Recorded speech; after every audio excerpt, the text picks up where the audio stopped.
things, both begin with a C: the coronavirus and the census. Earlier this morning, some of us were together right in this very spot talking about the census and how it's starting now, and we want everyone to participate. We want everybody in America to help define the size and the character of quality and quantity, not only that, the beautiful diversity of America. And we want to help to avoid some of the attempts that are coming to undermine an accurate count. One of them is a mailer that has gone out by someone claiming it's an official census mailer. Do not tear up, fill out this form. Of course, it isn't real, and we're tracking that down. We're very concerned about what Facebook has done. Facebook has something with the authority of the President of the United States, faking its way into looking like something to do with this census. It is not. And when they were asked, they said it was consistent with their policy, even though it was a false transmission. It wasn't an official census. And we're excited. And this morning we talked about the fact that part of the census will be electronic, and we want to make sure that everybody has that capability, has access to it linguistically and culturally and geographically in every way. That reduces some of the need for the geographic to go online. But we're very concerned about what Facebook, and we've told them to take down that site. It's a lie, and it undermines who we are, and it may be good for their profits, but that's what counts for them. It's not what counts for us in the census. Sadly, we have more concern about moving on to the coronavirus. We have more concerns about additional awareness, anyway, of the spread of it. I don't know if these are additional cases or we're just learning more about what is out there, and some loss of life. It's very sad. But we really have to, we're very proud that yesterday we came to the floor, had a very strong bipartisan piece of legislation, much improved on what that was sent to us originally in terms of the appropriation of the coronavirus. And but again, except for three, I think it was only three who voted against it, strong bipartisan support, which shortly will be voted upon in the Senate, sent over. We'll have a signing ceremony, send it over to the president. But as we go forward, we have to just stipulate to fact.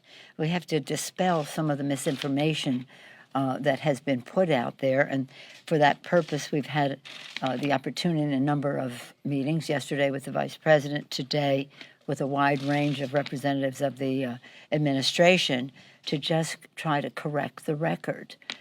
When the president says there are only 15 and there are 4 or 5 times that many at that time, there are more now, that's just not right. And when the president said go to work, no, there are other guidances that should be out there. And when the president said, and he did say, precisely, the Obama administration made a decision on testing that turned out to be very detrimental to what we are doing. He said that Wednesday at a meeting addressing the virus, the outbreak. And we did that decision a few days ago so that the testing can take place in a much more rapid and accurate fashion. Well, the aide to Senator Lamar Alexander, who was the chair of the Committee of Jurisdiction, said the administration, the Obama administration, made no such rule change. And a policy expert at the Association of Public Health Laboratories said that we aren't sure what rule he was referencing. There was intense interest in doing some things, but he agreed with Mr. Chairman's aide's statement that there was no such rule change. So again, we go down this list of things. Now we're trying to, at our briefing yesterday, we're honored to have the Vice President visit as the representative of the President in terms of fighting this virus. We had concerns, and they're going to get back to us on some of the answers. The concerns regarded not only the number of the test, but the integrity of the test, and having to correct tests that were not reliable before. Next on that is when you take the test, then it has to go someplace to be analyzed, and what is the turnaround time, and are people walking the streets not knowing whether they are positive or negative, and we need to ramp that up so that that shortens the time between the test and the judgment as to whether it's positive or negative. We also have concerns about travel. We're getting some that said use common sense when you travel. We have others who are more specific in what they're recommending, and they're going to get back to that on us. We have concerns about the workplace. Do people get unemployment insurance if they are told to stay home from work, or if their business shuts down? Sadly, then how are they compensated? How do they live under those circumstances? So we want them to get back to us on that. We were pleased that in our bill we were able to get the SBA loans approved that would go to businesses that are negatively small businesses that were negatively impacted. Now let's just say, in terms of fact, what the proposal was that was sent to us was $2.5 billion, some of which was ransacking the Ebola account and the home heating account for poor people, the LIHEAP account, those kinds of accounts. Instead, what we passed yesterday was $8.3 billion of new funds, not ransacking anything, and designated specifically for the purpose as spelled out in the legislation, addressing some of the concerns we have about testing, about analysis, processing of it, getting the information there. Other questions that came up at our meeting with the Vice President yesterday regarded healthcare providers and their exposure and how we protect them, whether it's with advisories or whether it's with masks or whatever physical possibilities there are. And they're more than just the masks, so gowns, whatever. So it's sad. Hopefully this is all redundant.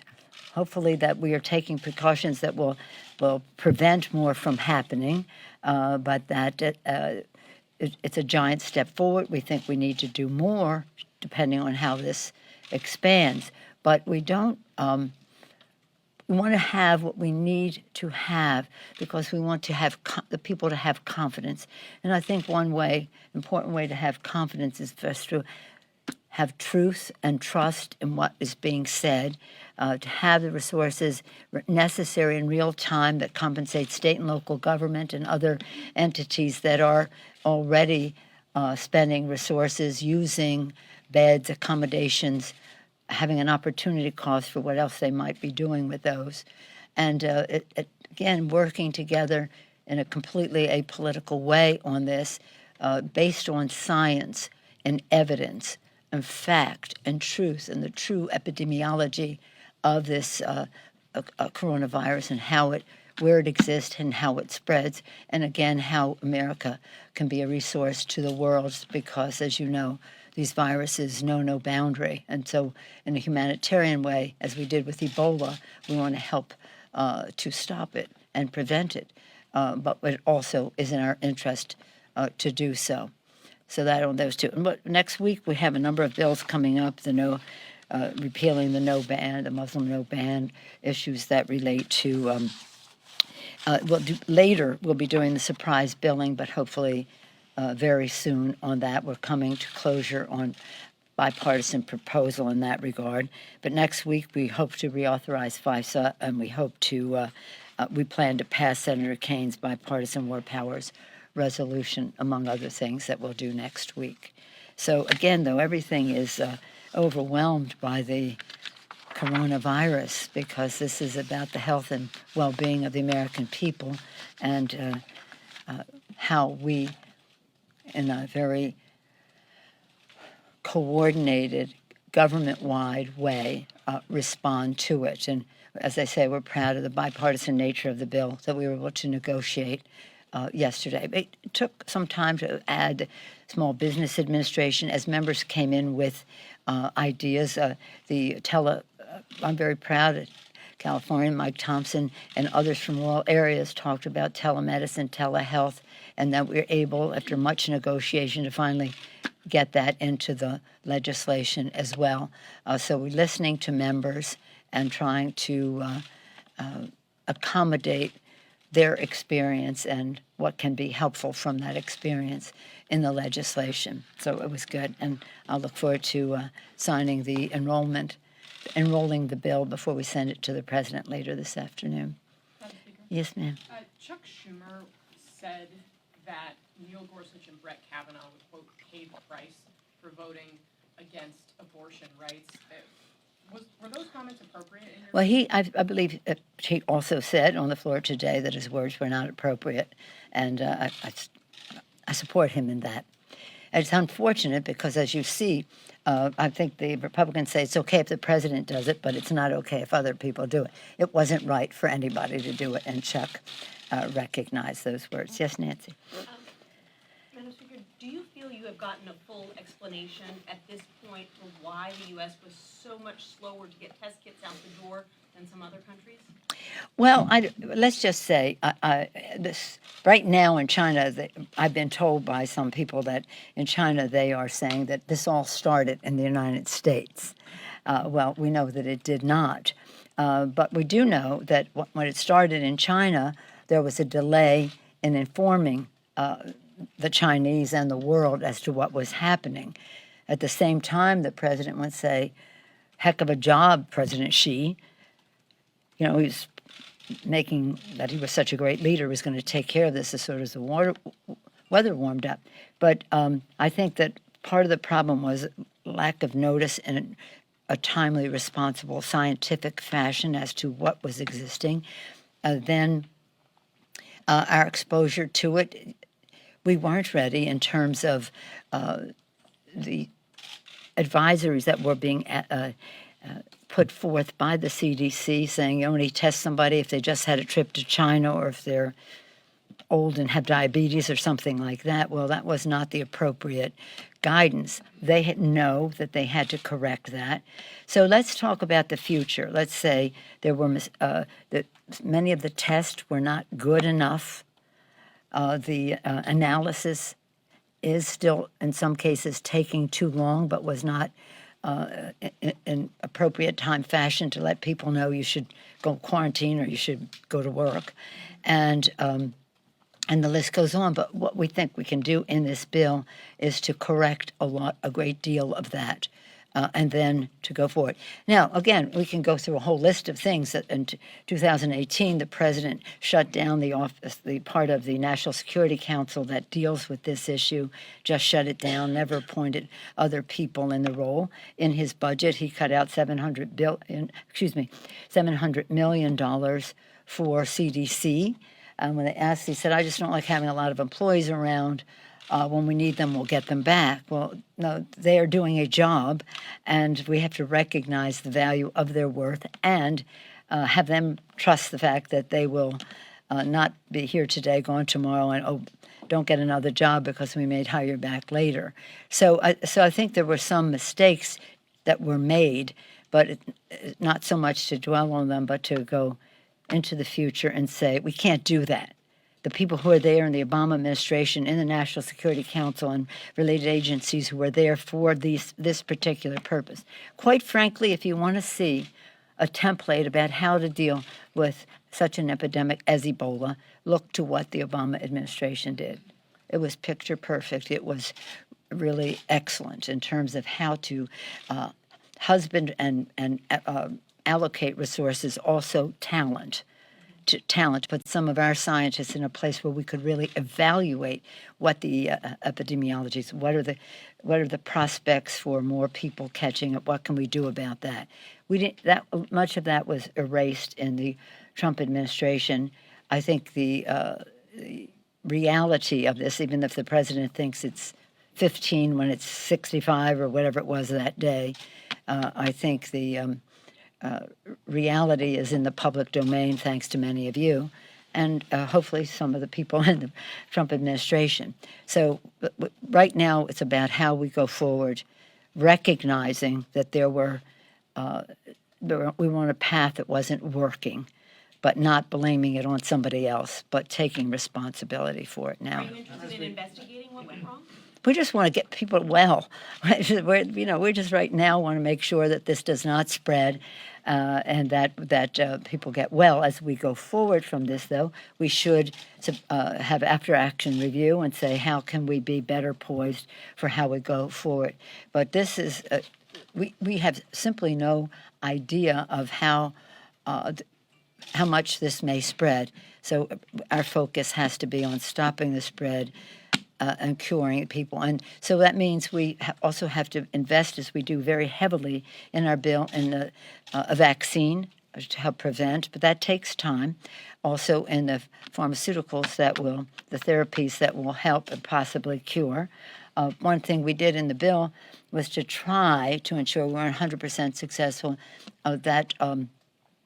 that the prices that were charged by the private sector for any vaccine or other therapies would be reasonable and fair.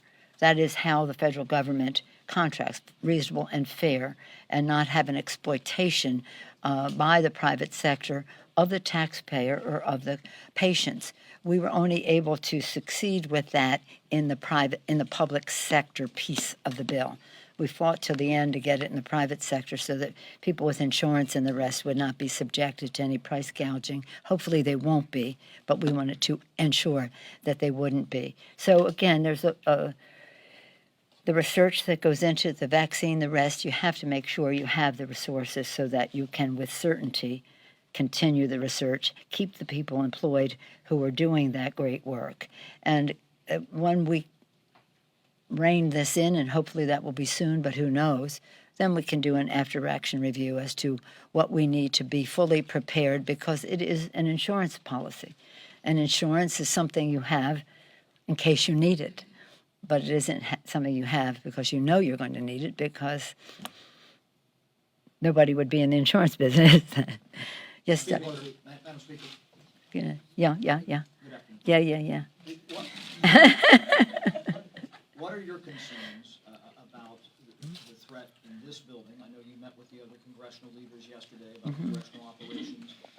This is a very different work environment. People come to visit the Capitol. There are constituents coming and going. What do you see as the potential here, and how that could impact congressional operations if this got worse?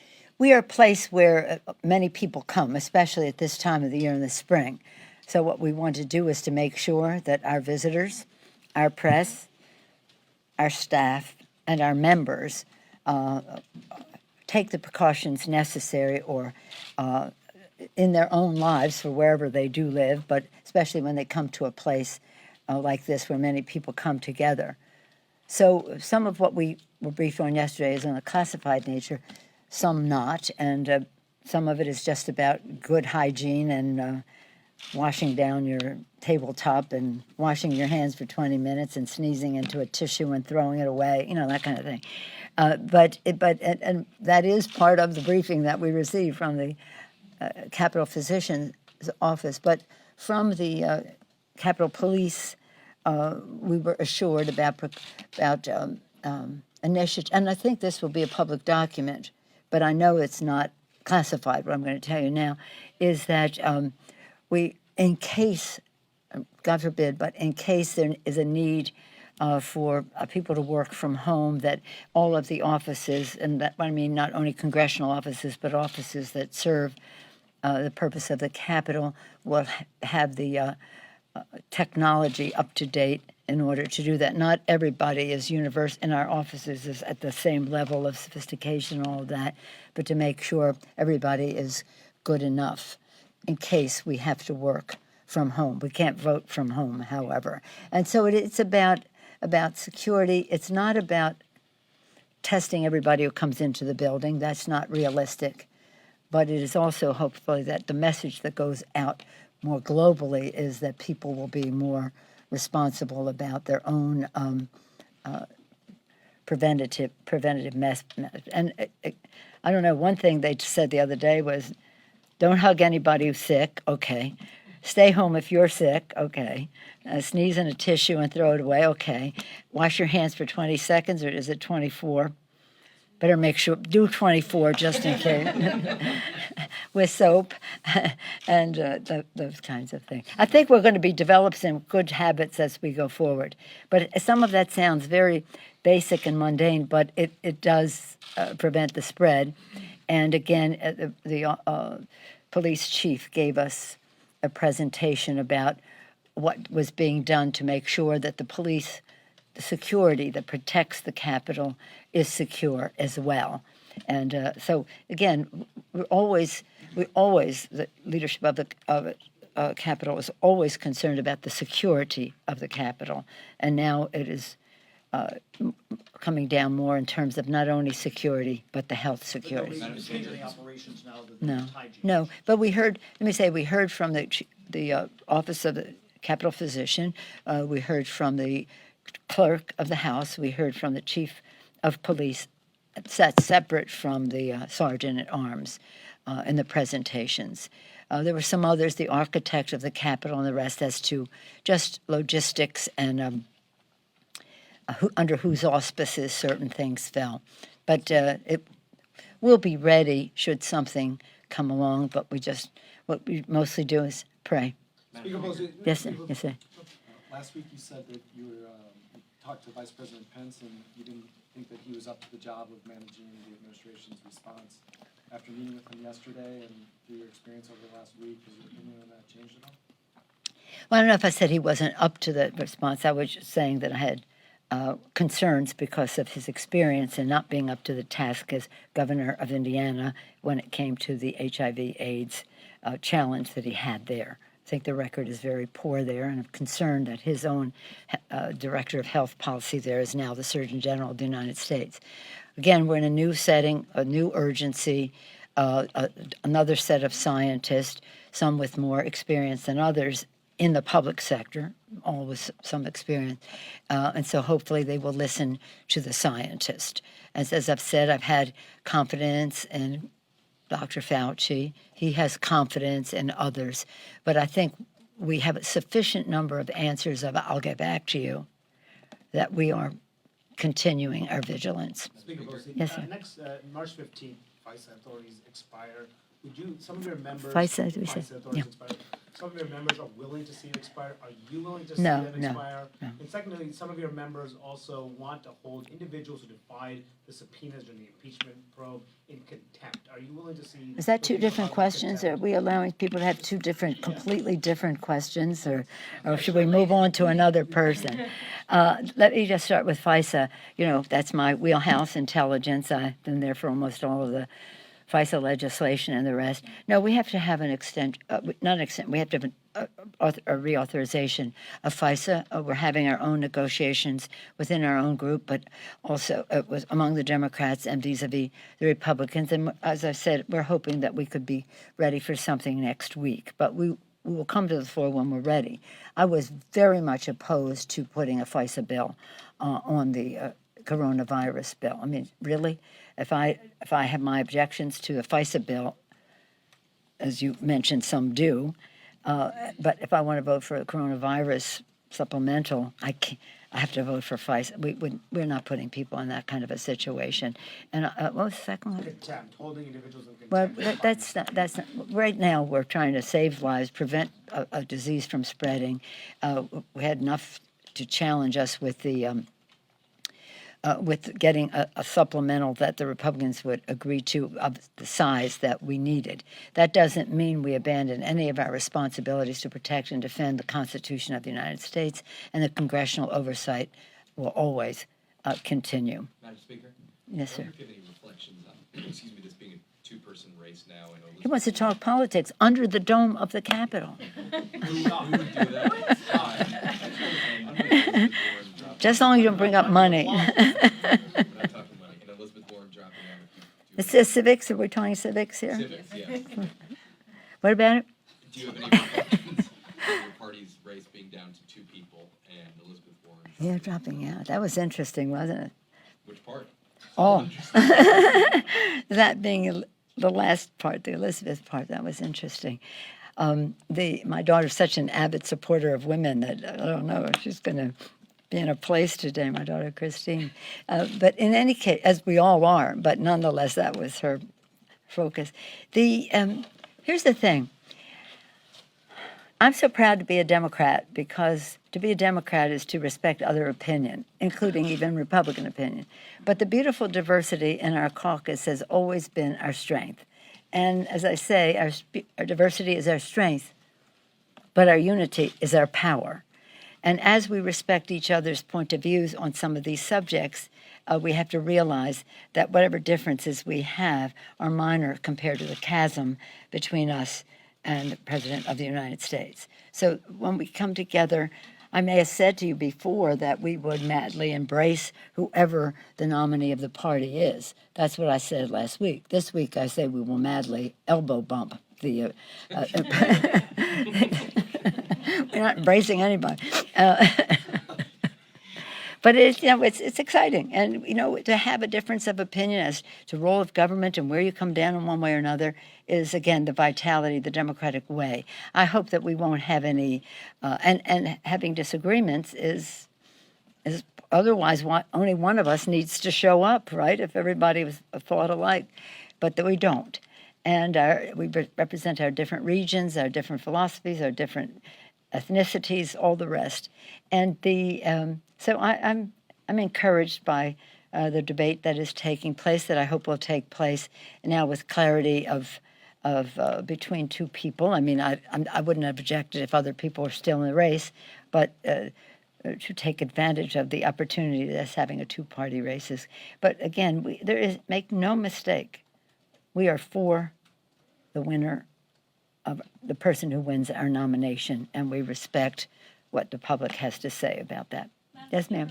Last question. What does Elizabeth Warren's withdrawal from this race say about the willingness of Americans and the Democratic Party to put a woman at the top of the ticket and see who be president? I so wish, every time I get introduced as the most powerful woman, I almost cry because I wish that were not true. I so wish that we had a woman president of the United States, and we came very close to doing that, a woman who was better qualified than so many people have sought that office and even won it. But I do, I think the American people are ready. I never thought we would have a woman Speaker of the House before a woman President, because if you want to talk about tradition or whatever that is, this is a marble ceiling. It's not a glass ceiling. So I always thought that would be something that the public would be much more ready for than the members of Congress. Well, then we won. So, but I think we had great candidates. They represented different points of view. Amy, more moderate and middle America, heartland of America, articulate spokesperson for her point of view. We're so proud of her. Also, Elizabeth, to get down to the final two who were still in the race. Elizabeth, so knowledgeable, and the rest. It's just, I don't know whether men think about being president from the day they're born and start running then. But I don't know that women do that, and maybe we should. Somebody should, but I think the American people are ready for it. It's a competition. You run and you make your pitch, and people respond to it. I do think there is. Well, it's a whole other subject for another day, but you and I do not have time for right now because I have to go to Georgetown and talk about women in power, and and how important that is. But I do think there's a certain element of misogyny that is there, and some of it isn't really mean-spirited. It just isn't their experience. Many of them will tell you they had a strong mom, they have strong sisters, they have strong daughters, but they they have their own insecurities, I guess you would say. So I think America's ready for a woman president, and I think that that Kamala, all of them. How many did we have? We had Kamala and Kelsey. Tulsi. Kelsey's my scheduler. Are you running, Kelsey? Tulsi Gabbard, Kamala Harris, Williamson. We had a wide range. Of course, Amy and Elizabeth. And I think they all comported themselves very well with purpose, This is why I'm running. Knowledge, this is what I know the most about, and I have judgment on strategic thinking about how to get something done, and they connect it well with the American people. And now the question is, what is their political base, and how do you expand that? And just to get into the race doesn't mean you have a political base. So if there's going to be a woman president, those who might be thinking in that direction should be making decisions in favor of it rather than just going into a race because there is one. None of those candidates are at the top of are going to be at the top of the ticket. They're not going to be president this time. Yeah. So when you speak in Georgetown at the Mhm. on Women in Power, Come on over and you will hear what I have to say. what would you say? Why are they not going to be? Why were they rejected? I don't think they were rejected. I think that, yes, being a woman in all of this, when I ran for a leadership position, the worst thing I could have ever said to anybody or any of my supporters could say to anybody is, we should be for Nancy because we should have a woman. Loser proposition. Winning proposition is we should be for Nancy because she'd be the best one to do the job. So, again, what is the job? The job is President of the United States, leader of the free world, commander-in-chief, with all the authority that goes with Article 2 of the Constitution, but not all of the authority of Article 1, 2, and 3, but Article 2, and that's very big. In other countries, because they have parliamentary systems, people say, well, they had it here and they had it there. Well, they have parliamentary systems. Your party has to win, and you have to win in the party. So it's different than winning an electoral college in the United States. I don't think it's necessarily, in most cases, a fair comparison. And size as well, we're so big. But I think that those candidates, all of them, helped be trailblazers for a woman, and maybe one of them will be that person in another election several years from now, how many years from now. So I think, I see everything as an opportunity. We have an opportunity because these women put themselves out there, an opportunity because Hillary Clinton did in such a way that was so strong, and she led the way for these women to go, and now other women will be thinking about it earlier, though, not just getting in the race, but preparing for it. And again, we have many distinguished women governors in the country, and that executive experience counts for something. And again, this you also people have to know you. And that's what I think is what these two candidates, people knew them best. One had run before, and Joe Biden had been vice president, and all of his credentials. Knowing people is helpful as well. So what we have to do is advance women and have standing on issues like national security, and they do. And, women having standing on the economy. No, not just, okay, we're going to take care of the soft issues. No, they're important and to the strength of America, but there are other broader issues because we do believe that when women succeed, America succeeds. And that there's nothing more wholesome for the political process or a government or anything than having more women participate and be in the leadership of it. But I don't think you get a woman president by saying we should have a woman. You get a woman president saying this is the best person for the job. And any one of them could have fulfilled that description. Thank you. Do you think women voters or do you think Democratic voters were afraid that a woman candidate would lose to President Trump? No, I don't think so. I don't think so. I think anybody can beat President Trump. Thank you.